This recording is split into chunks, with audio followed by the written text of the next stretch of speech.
Today in class 10th, we will study pulley. Pulley is a type of machine. So what is pulley? Pulley is a kind of wheel that turns on an axle. Let's see. There are three types of pulley. Number one, fixed pulley.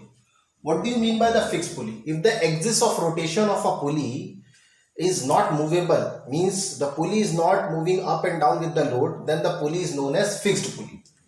So for what purpose does the fixed pulley is used? It is used to change the direction of effort.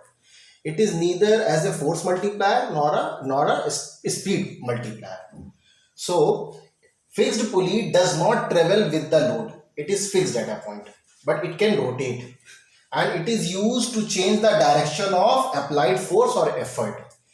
Fixed pulley is called class first lever because its mechanical advantage is 1. Let's see the diagram of fixed pulley. So see, this is called axis of rotation. This is load, and at this point we apply effort. Effort, load, and it is axis of rotation. So mechanical advantage is equal to load upon effort. Whatever the amount of load is there is equal amount of effort we have to apply. That is why the mechanical advantage of a fixed pulley is 1. And it is used to change the direction of effort. And it is class first lever.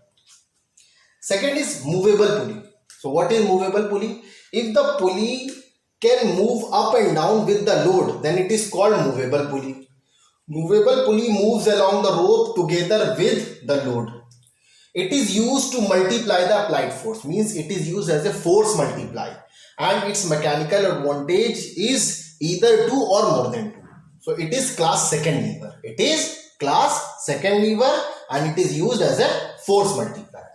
It does not change the direction of the applied force, means movable pulley is not used to change the direction of effort. It is used as a force multiplier. See, this is movable pulley. This is load. This is movable pulley. One end of the rope is fixed and another end, at the next end we can apply the effort. So pulley is moved with the load together up and down.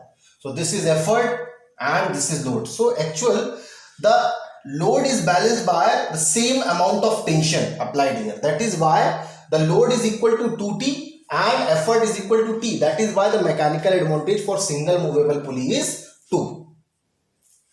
Next is block and tackle. What do you mean by block and tackle system? It consists some fixed pulley and some movable pulley.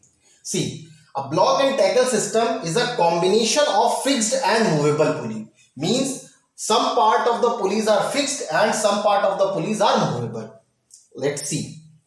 See, in this there are 4 pulleys.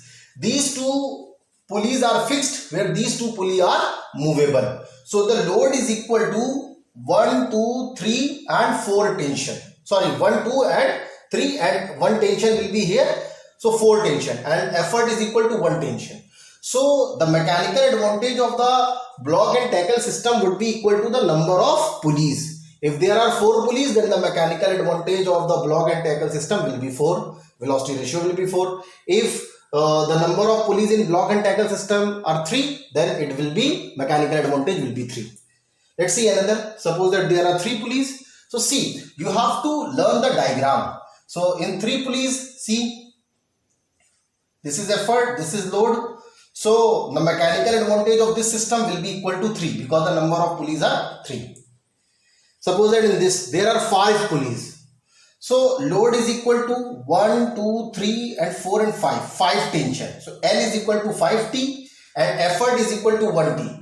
So how many pulleys are there? 1, 2, 3, 4, 5. So mechanical advantage is equal to 5. Now see, what are the advantages and disadvantages of block and tackle system? So advantage, it is used as a force multiplier. So can lift heavy load easier than a single pulley. Means heavy load can be lifted by the block and tackle system easily. And it is used as a gain in force. But what is the disadvantage? It takes a longer time to raise the heavy load and loss of speed in the raising of an object. Learn it.